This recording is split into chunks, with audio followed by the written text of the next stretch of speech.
Hi, and welcome to This Week in East Brunswick, the Township's own news and information program. First up, we'll get an overview of Township recreation programs, part of a demonstration which took place this weekend, which included tumbling. We'll look in with teacher Joyce Hunter as preschool participants graduate from a daycare program, which is part of the high school's home economics curriculum. Girl Scouts will have representatives in our studio discussing Scout leaders in town. Dolly Vasta has information about an upcoming Princeton Ballet performance in town, and Peggy Ballister-Howells gives us a tour of her garden. Consumer advocate Adrian Eisner talks cigarette safety on Consumer Aware, and will end with our Township Council review. First, a look at next week on Channel 8. Monday morning at 10 a.m., it's aerobics and exercise with Lenore Kulik on Look Great, Feel Great, followed at 10:30 by stories from the library read by East Brunswick librarians. Then, Monday evening at 7 p.m., the final cablecast of the Store Cable franchise hearings. Tuesday at 7 p.m., in print from the Library of Beverly Hills, features the author Josh Greenfeld. Ken Shalhoub spotlights lithotripsy on Let's Talk Health at 7:30, followed at 8 by life insurance information on You and Your Money with host Paul Hansen. Then at 8:30 on Business Bylines, John Runyon discusses the Institute for Management and Technical Development. Wednesday evening at 7:30, Spotlight on Education features East Brunswick High School's silver medal-winning political and legal education program. Followed by 18, Growing Up in East Brunswick with host Stuart Davis talking about drugs, alcohol, and teens. Thursday at 7:30, watch for Psychology in Action, and at 7 and 8, we return with another edition of This Week in East Brunswick. And don't forget to watch Channel 8's program guide for repeats of all these shows. Hi, I'm Amy Fisher. I'm the Information Officer for the school system. Today I'm at East Brunswick High School with a very special farewell party for the preschoolers who are taught by our high school students. With me is the teacher of the course, Joyce Hunter. Hi, Joyce. What is this course all about? The preschool course is a high school home economics course run half year as a preschool and half year as a training center for high school students who are interested in going into a career of preschool or even just being a good parent. And how many students do you have in this course? We keep the enrollment small. High school students, there are about 15 per class, so about 30. We have 2 sessions going every day, so we have 60 students taking the class daily. And how many preschoolers? Preschooler enrollment is 12 per session, so 24 children. Maybe you can tell us how people get enrolled in this course, the preschoolers. How do they get chosen for the course? It's important that East Brunswick residents know about the course. We are open to East Brunswick residents, children whose ages range from 3 to 4.5, and meet the criteria just by being residents. If people want to register for next year, they will be able to do that in September, right? Yes, the applications will be out the end of September, and we will accept them through the end of November. And then we'll go through the applications, and according to criteria, we like to have a good sampling of age range from 3 to 4.5, so the students get a chance to observe child development firsthand. And then once we have a good range, we'll select them. And could you tell us just a little bit about what's going to be happening at the party today? At the party today, we have a sampling of some of the activities that the high school students have done with the children. There's a videotape being shown right now of a teaching day to the parents so that they see how the high school students interact with the children. And we are going to have each of the 4 teaching groups that are involved with the children in the course of 2-week periods doing a little something with the children, a song or a dance, something special so the parents have a little bit of a good taste for the summer.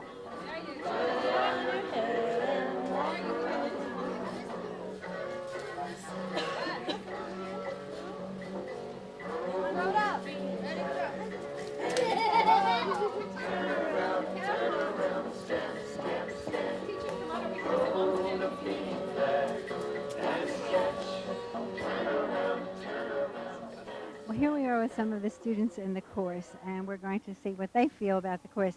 What is your name? Melissa Hoyt. And what did you like best about this class?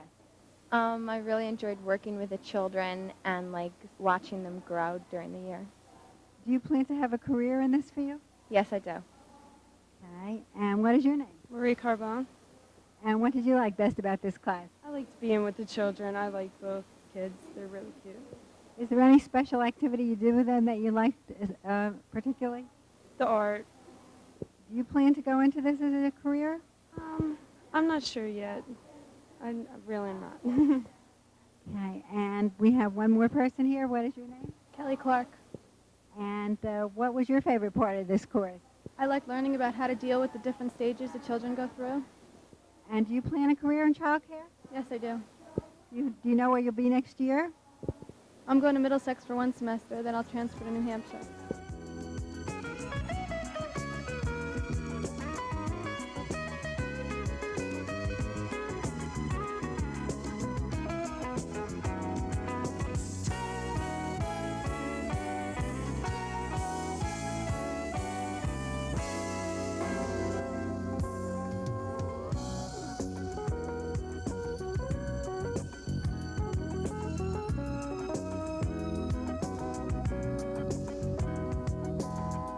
Hi, I'm Dolly Dasto, Arts Coordinator. And I'm Karen Burke, Manager of Recreation for East Brunswick Township.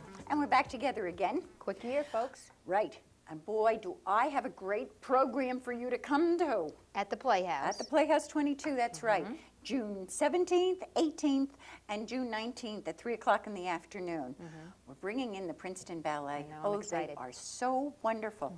They have gotten such rave reviews this year. And they're doing a 3-day repertory. Wonderful pieces, Moore's Pavan, Basics, which is based on our young athletes in the Olympics, Romeo and Juliet, which was premiered this year already at George Street, but it's a new piece for them. And as I said, it got rave reviews. But Saturday night, we're having that gala champagne reception afterwards. And the price, the $12.50, that's a great price. How can you go wrong? And we've got parking right around the Playhouse. We've got everything to offer, and we're really very thankful to the Middlesex County Cultural and Heritage Commission and to AT&T for the granting that was necessary to bring them in. That's right. They've been very good to us. They certainly have. So we'll see you all out there. That's June 17th, 18th, and 19th. So don't forget, call 390-6825. That's my office number. You can call the Playhouse, 254-3939, and leave it on their message unit, and I'll pick it up. But I'll see you at the ballet. You too. I'll be there. You better. Hi, I'm Stuart Davis for This Week in East Brunswick, and today I'm out with the Recreation Department to see the end of an 8-week program of gymnastics and dance for kids in the township. And I'm going to speak with Miriam Stratton and Bella Zaz. Miriam's a recreation specialist in the township, and Bella is the gymnastic coach here. Miriam, could you tell me what this program is all about today? What we're running is a special demonstration for all of our instructional programs. At the end of an 8 or 12-week program, they all get together and they perform. And we've divided up into 3 different segments for the day. First, we had ballet, jazz, and a tap dancing program. Now we're having, and that's what they're setting up for now, is gymnastics, little folk tumbling, and advanced gymnastics. After this, we will have a cheerleading program. It usually is held in conjunction with a twirling program, but twirling was canceled for this particular 8-week session. What are some of the other programs that you run that are like this? We have little dabblers and little chefs, so we offer them for the other kids, but since that's pretty hard to perform on a day like today, they don't perform. What went into the planning of this event today? The planning, we reserve a room within the senior citizen building. They're very nice and accommodating when they lend us this room for this particular date. We have brochures or little pamphlets that we hand out to each parent. It tells you a little bit about the instructor in addition to how the program's going to run for that day. How did this program get started? We have a brochure that we send out twice a year. Our fall-winter one should be received by all the parents and all the people in the township by August 20th of this year. And that will have all of our programs that are instructional. We have quite a few. I think we held 44 classes last spring and the fall before that. So we have quite a bit of programming in store for everyone. Now, who is running each individual event? We hire out instructors who have qualifications in that particular field. They are well-trained in dance that we had before. She happens to be a Rutgers student from the Mason Gross School of Arts. Our gymnastics instructor happens to be a top-notch person from Russia. She's had extensive experience in Russia before she came to the United States in gymnastics. She was in charge of the programming for the youth programs in that country in developing them and preparing them for the Olympics. What about the twirlers? Twirlers, since they're canceled, we have an instructor, Pat Romagna, who was certified and probably a national champion at one time. So we really do try to find the best instructors we can. I see you're handing out some materials. Could you tell me a little bit about the materials you hand out and the certificates that are given? Each person gets a certificate at the completion of all of our programs, especially these programs. They're kind of nice to hand out to the kids at the end of a program because it gives them a feeling of completion of a top-notch program. In addition to that, when the parents come in today, they receive a pamphlet describing the program for the day, a little bit about the instructor, and it kind of adds a nice touch. What kind of feedback have you gotten from the parents? If you take a look at the program can tell you that itself, not only by the parents. Parents seem to be very pleased with what we do. They come out, East Brunswick has a group of parents that are very supportive of their children in their programs, so they seem to do a nice job all around. Is there anything else you'd like to add about the program, about this particular? Just look for our brochure and sign up in the fall. What can we look forward to seeing from the Recreation Department in the summer months? We're having our summer day camp. We're finally getting into the process of signing up all the children for summer day camp, and it seems to be going really well. And then in the fall, we'll see what? In the fall, we'll see the same programs that we have here today, in addition to a couple new ones possibly.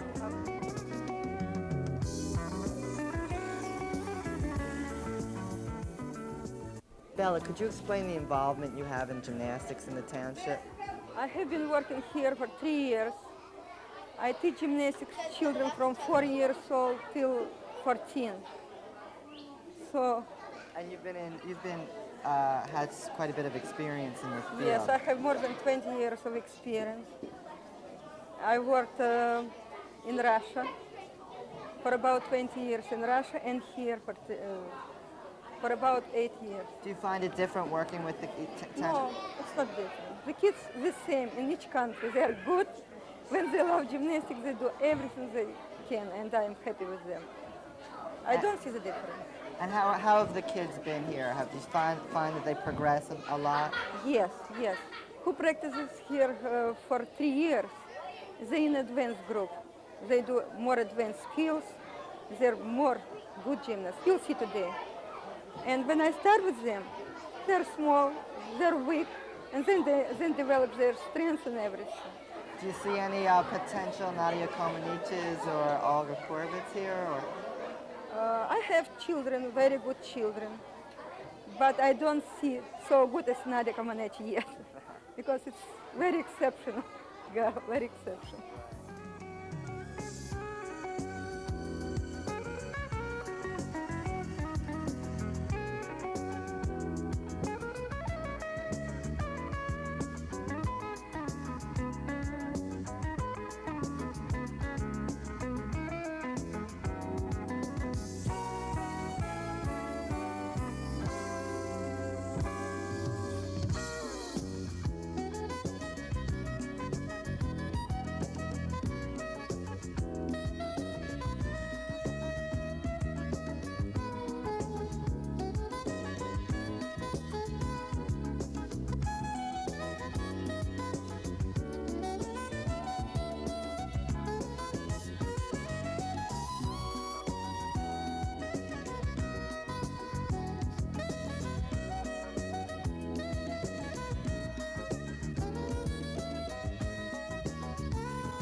Hello, I'm Judith Lebline, Director of Recreation Parks and Community Services for the Township of East Brunswick, and I have some very important news for the parents of school-age children.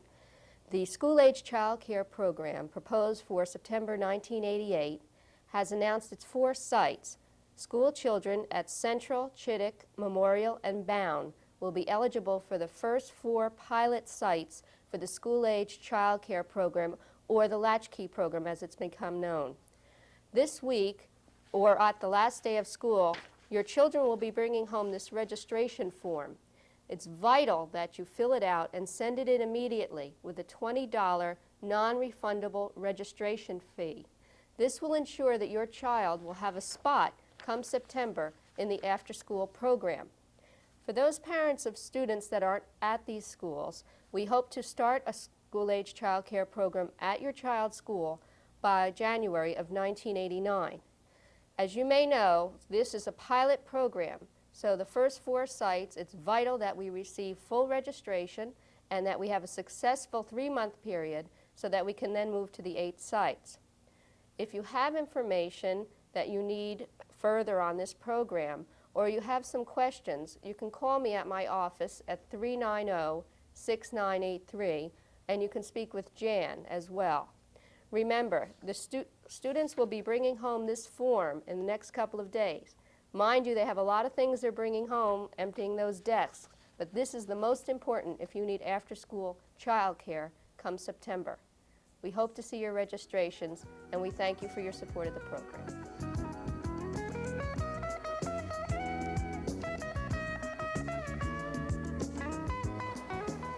Hi, this is Peggy Ballister-Howells, Middlesex County Agricultural Agent, and today we're in the front garden, and that's where all the flowers are.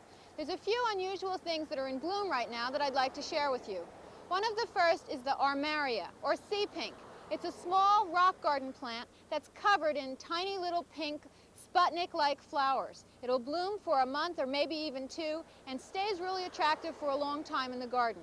Another flowering plant that's blooming right now is dianthus. It comes back every year, it is a perennial, and it's a member of the carnation family, and is covered right now with a pretty corally pink kind of bloom. Behind the dianthus is the miniature rose, and this year it has just been prolific in the number of blooms it's produced. As you can see, it's covered in a rosy red color blossom. Behind it is the coreopsis, another prolifically blooming plant that's covered in buds and blossoms at this time. It grows every year, it comes back and it spreads just a little bit. It can be divided and transplanted to other places in the garden. Behind the coreopsis is the foxtail lily, a really unusual plant and not all that easy to grow. I've had it for 4 years now, and this is the first year I've been lucky enough to see it bloom. Behind me are another grouping of very colorful plantings. The peony, the largest of the grouping, is in full bloom at this time. But next to it is a very unusual plant called the campanula. And as you can see, it's covered in a lilac-colored bloom, has an upright growth habit, is attractive and very unusual in the garden. In front of it is the sweet william, a low-growing plant that's covered in a wide range of different colors of blossoms, and they can be used nicely in an arrangement mixed with the peony. Something that you may not think of as a flowering plant is the privet hedge, which at this time is covered in tiny little white blossoms that have a nice fragrant odor and can be pruned at this time, and the prunings can be used as filler in an arrangement. The garden is in full color now, but next time we'll see even more color when the annuals will be in full bloom. We'll see you then.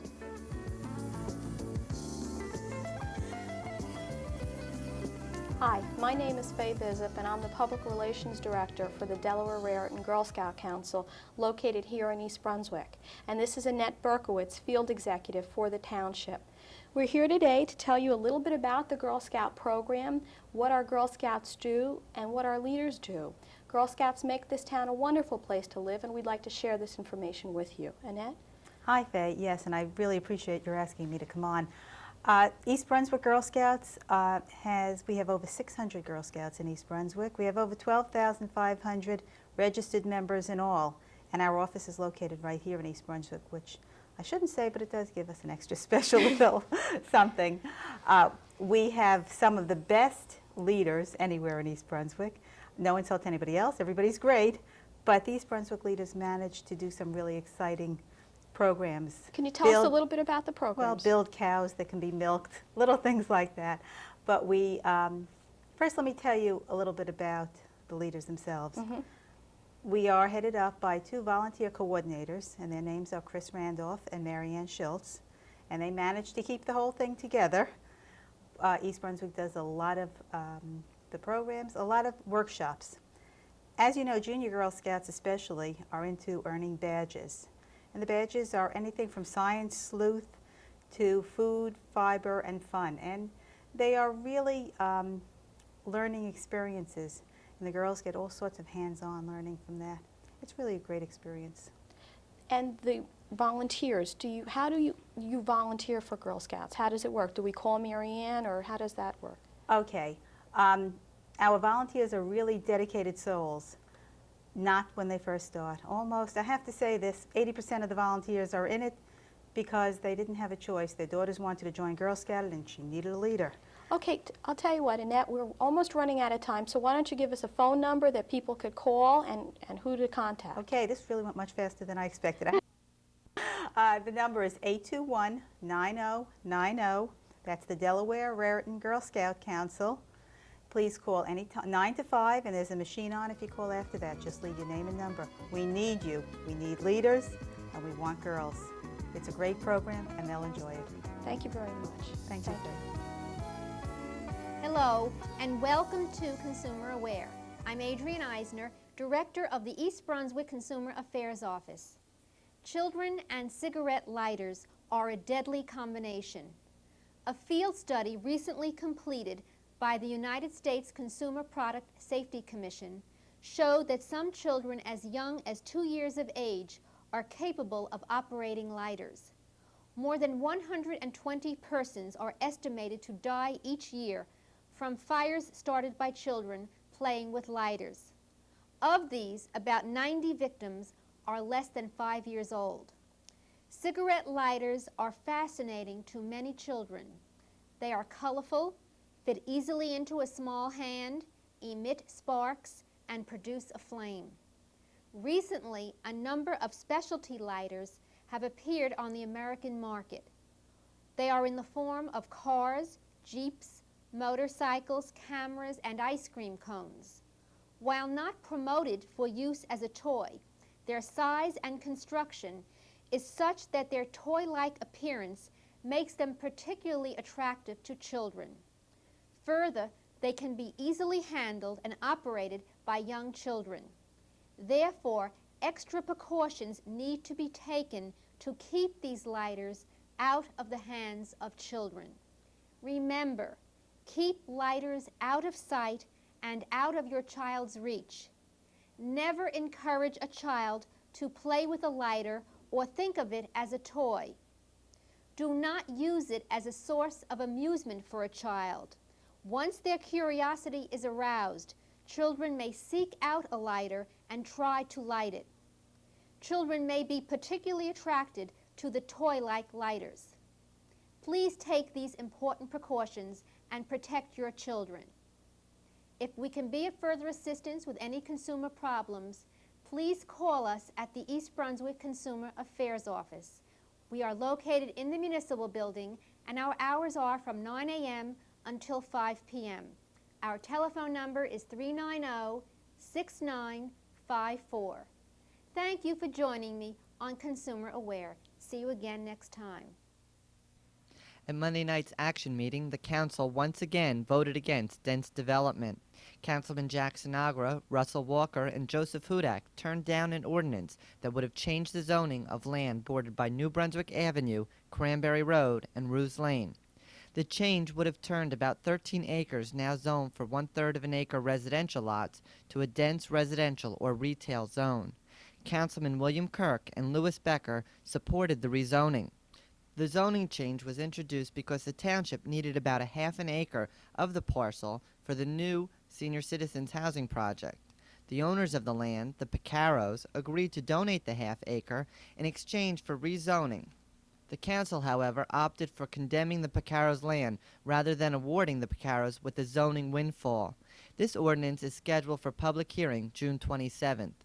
Also Monday, the council voted to approve funds for more parking at the municipal complex. Nearly 80 new spots will be added to the complex for use by library and senior citizen patrons. Seniors came out in force to urge adoption of the ordinance, and Library Director David Wild told the council that parking at the municipal complex has been insufficient since the library and senior center were built. Councilman William Kirk voted against the parking ordinance. He said soon the municipal complex will be all pavement, brick, and cement, and he urged the council to preserve the complex's natural beauty. And preservationist Richard Walling asked the council to delay destruction of a historical home that's in the Turnpike's way. The New Jersey Turnpike Authority applied for a demolition permit to rip down the 1850 farmhouse on Dutch Road. Mayor William Fox assured Walling that the home will not be destroyed until its true historical value is determined. Walling, son of former Mayor Gene Walling, has long been an advocate of preserving historical structures in the township. And in a bizarre twist, the council turned down and then approved an ordinance giving the Eagleton Institute a $16,000 contract. The contract is to perform a public opinion survey in the township. The council first voted against the study, and then after a closed session meeting, called the ordinance back and approved it. The purpose of the survey is to determine how residents rate the quality of life in East Brunswick and how it may be improved. The council also approved a $3 million bond ordinance for various capital improvements in the township, and an ordinance mandating a certificate of compliance for Mount Laurel units being sold was adopted. The purpose of the ordinance is so the town can regulate the sales price of Mount Laurel units as mandated by the state. Several owners have attempted to inflate the legal sales price of Mount Laurel units by overcharging for furnishings and options. That's all for now. Thanks for watching.